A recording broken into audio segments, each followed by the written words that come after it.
know that feeling when someone steals something from you and then gets rewarded for it? You're sitting in a conference room, watching your boss present your idea to the entire executive team, word for word, slide for slide. He doesn't mention your name once. And when the CEO stands up and applauds him, when they announce his promotion right there on the spot, your stomach drops. Your hands shake under the table, and all you can do is smile and clap along with everyone else. Because what choice do you have? That was me.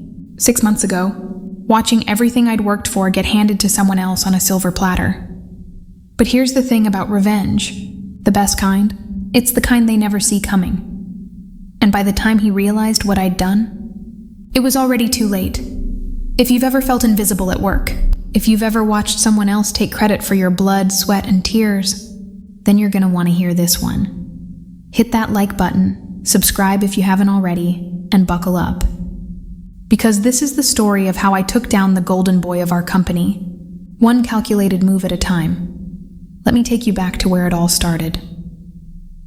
I'd been working at TechVantage Solutions for 3 years. Not a flashy job, not some Silicon Valley startup, just a mid-sized software company doing custom enterprise solutions. The kind of place where you clock in, do your work, and hope someone notices. And I was good at what I did. I'm not trying to brag here, but my project completion rate was the highest in the department. I stayed late. I helped coworkers. I volunteered for the impossible deadlines. I thought that's what you were supposed to do, right? Work hard, keep your head down, and eventually, you'd get recognized. Naive, I know. Then there was him. Let's call him Derek. Derek had been at the company for 5 years. Smooth talker, always knew exactly what to say in meetings. The kind of guy who could walk into a room and make everyone feel like they were his best friend. Expensive suits, perfect hair, that confident smile that made you want to trust him. He was my direct supervisor, and for the first 2 years, things were fine. He seemed supportive, gave me good performance reviews, told me I had real potential. I actually looked up to him. God, I was stupid. It started about 8 months ago. Our company had been losing clients to competitors. The CEO was panicking. There was talk of layoffs, budget cuts, restructuring, the whole 9 yards. Morale was in the toilet. One night, I couldn't sleep. I was lying in bed, staring at the ceiling, and this idea just hit me. What if we created a client retention platform? Something that used AI to predict when clients were getting unhappy before they started looking at competitors. I got up at 2 a.m. and started working. For 3 weeks, I barely slept. I built a prototype, ran simulations, created a full presentation deck, charts, projections, implementation timelines, everything. I was so excited. This could save jobs. This could turn the company around. I scheduled a meeting with Derek to show him what I'd been working on. The meeting was on a Tuesday. I remember because I wore my lucky tie, the navy blue one my mom got me for my first day at the company. I walked into his office with my laptop, hands actually trembling because I was so proud of what I'd built. Derek, I've been working on something I think could really help us retain clients. Can I show you? He leaned back in his chair, that easy smile on his face. Of course. You know I always have time for your ideas. I went through the entire presentation. 23 slides. He nodded along, asked questions, seemed genuinely impressed. This is really solid work, he said when I finished. Really solid. Send me all the files, okay? I want to review the technical specs more carefully. Maybe add a few executive-level talking points before we take it upstairs. I should have known right then. But I didn't. I trusted him. I sent him everything. Every document.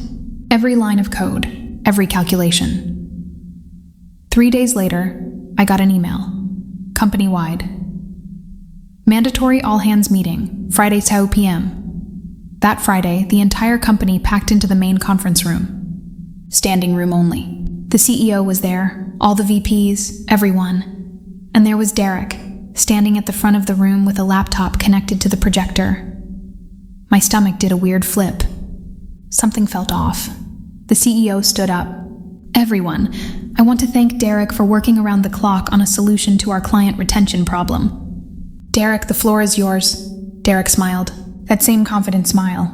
Thanks, everyone. So I've been thinking a lot about how we can stop losing clients.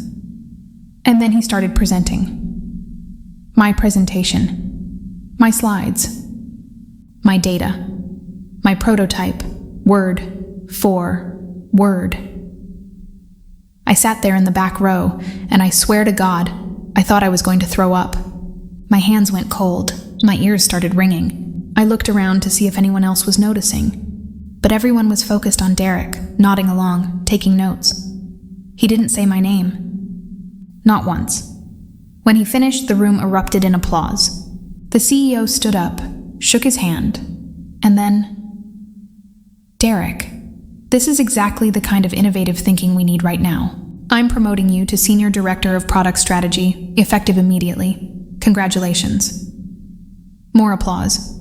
People were actually standing, giving him a standing ovation. For my work. I somehow made it through the rest of the meeting. I clapped when I was supposed to. Smiled when people looked my way. But inside, I was screaming. After the meeting, I went straight to Derek's office. I didn't even knock. Just walked in. That was my project, I said. My voice was shaking. That was my idea, my work. You know that. He looked up from his phone, and for just a second, I saw it. This flash of something cold in his eyes, but then the smile was back. Hey, I gave you credit where it counted, he said casually. Your name's on the technical documentation. But let's be real, you don't have the executive presence to present something like this to leadership. I was doing you a favor, helping your idea get heard. Helping my idea get heard. You got promoted off my work. He stood up, walked around his desk, and put his hand on my shoulder. Like we were buddies. Look, this is how the real world works. You do the technical stuff, I handle the strategy and presentation. That's the hierarchy. You're good at what you do, but you're not leadership material, you know? I wanted to punch him. I wanted to scream. I wanted to march straight to HR. But I didn't. Because I realized something in that moment. HR wasn't going to help me. I'd sent him all my files voluntarily. I had no proof it was originally my idea. And Derek was now the golden boy. The guy who saved the company. Who were they going to believe? So I just nodded. Walked out of his office. Went back to my desk. And I started planning. That weekend, I didn't leave my apartment. I just sat there, replaying everything in my head. Over and over, I thought about quitting, starting over somewhere else, but that felt like letting him win. I thought about confronting the CEO directly, but without proof I'd just look like a jealous employee making accusations. No, if I was going to do this, I had to be smart, patient, calculated. I needed to think like Derek, except better. So I made a decision. I wasn't going to fight him head on. I was going to let him destroy himself, and I was just going to help things along. First, I needed information.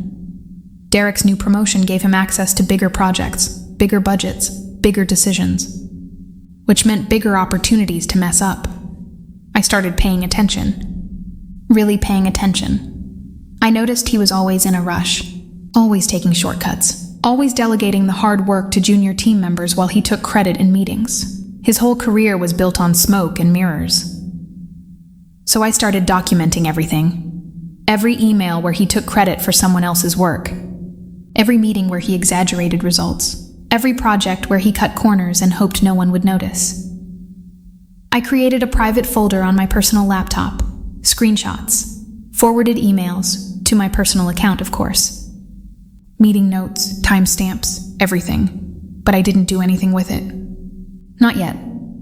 I also started making myself indispensable to him. I volunteered to help with his projects. I made sure he needed me, and every time he delegated something to me, I kept copies, documentation, proof of exactly who did what. 3 months went by. I smiled. I played the loyal employee, and I waited. Then the opportunity came. The CEO announced a massive new project, a complete platform overhaul, 6-month timeline, $1 million budget. The future of the company was riding on it. And guess who got put in charge? Derek. In the kickoff meeting, he gave this big speech about vision and execution and team synergy, all the corporate buzzwords. Everyone was excited, but I could see it in his eyes. He was in over his head. This wasn't something he could fake his way through. This required real technical knowledge, real project management, real work. After the meeting, he pulled me aside. "Hey, I'm gonna need your help on this one," he said quietly. "You're the only one I trust to handle the technical architecture." I trust. The irony. "Of course," I said. "Whatever you need." And that's when I started building the trap. Here's what I did. I worked on the project, legitimately. I built everything he asked for. But I also made sure that every single decision went through him, every major choice, every technical specification. I'd send him detailed emails. "Derek, I need your approval on the database architecture. Here are 3 options with pros and cons. Please advise." He'd skim it for 30 seconds and reply, "Looks good. Go with option B." I'd document his approval, save the email, and move forward. Then I'd occasionally let small problems slip through. Nothing catastrophic, just little things. Integration issues, minor bugs, the kind of stuff that happens on big projects. But instead of fixing them quietly like I normally would, I'd escalate them to Derek, make him make the call. "Derek, we've got an issue with the API response times. This could impact performance. What do you want me to do?" He'd panic, make a rushed decision, and I'd implement exactly what he said. Even when I knew it was wrong. All documented. All approved by him. The project started having problems. Missing deadlines, budget overruns, client complaints during beta testing. And every single problem could be traced back to a decision Derek made. Meanwhile, I made sure to loop in stakeholders on every issue. Not in an obvious "I'm throwing him under the bus" way, just professional updates. "Hi team, just wanted to confirm we're moving forward with Derek's approved solution for the authentication module. Timeline attached." Setting the breadcrumbs. 5 months into the project, everything fell apart. The beta test with our biggest client was a disaster. The platform crashed. Data got corrupted. The client threatened to pull their entire contract. Emergency meeting. CEO, all the VPs, Derek, the whole project team. The CEO was furious. "What the hell happened?" "Derek, you said this was on track." Derek was sweating, literally sweating through his expensive shirt. There were unforeseen technical complications. The team? I spoke up, calm, professional. "Derek, should I pull up the approval chain for everyone to see?" His face went white. I opened my laptop. "I have documentation of every major technical decision on this project. Every single one was approved by Derek. Here's the database architecture choice that caused the performance issues. Approved by Derek on March 15th. Here's the security protocol that failed. Derek's decision, April 3rd. That's enough," the CEO said, but I wasn't done. "I also have records from the client retention platform project from 8 months ago. The one Derek was promoted for. I have the original files showing development dates, author metadata, everything. That entire project was developed by me before it was ever presented by Derek." The room went silent. Derek tried to speak. It was a collaborative. "I have time-stamped files," I said quietly. "I have email records. I have chat logs. I have everything." The CEO looked at Derek, then at me, then back at Derek. "Derek, my office, now." Derek was fired that afternoon. Not just fired, escorted out by security, his company laptop confiscated, his access revoked. The company quietly removed his name from all the project materials and credited me properly. They also launched an internal review of all his projects. Turns out I wasn't the only one. Derek had been taking credit for other people's work for years. 3 other employees came forward with similar stories once they felt safe to speak up. The CEO personally apologized to me, offered me Derek's old position, Senior Director of Product Strategy. I took it. I also negotiated a significant raise, a team of my own, and a policy change about project attribution and credit. Derek? Last I heard, he's working at some small consulting firm. Couldn't get a reference from our company, obviously. His LinkedIn still lists the promotion, But anyone who calls for verification gets the real story. Sometimes karma needs a little help. Was it petty? Maybe. Was it justified? Absolutely. The thing about people like Derek is they only thrive when no one's paying attention. The moment you shine a light on what they're really doing, they crumble. And honestly, watching him walk out with that security guard was the most satisfying moment of my entire career. So what do you think? Did I go too far, or was this exactly what he deserved? Drop your thoughts in the comments below.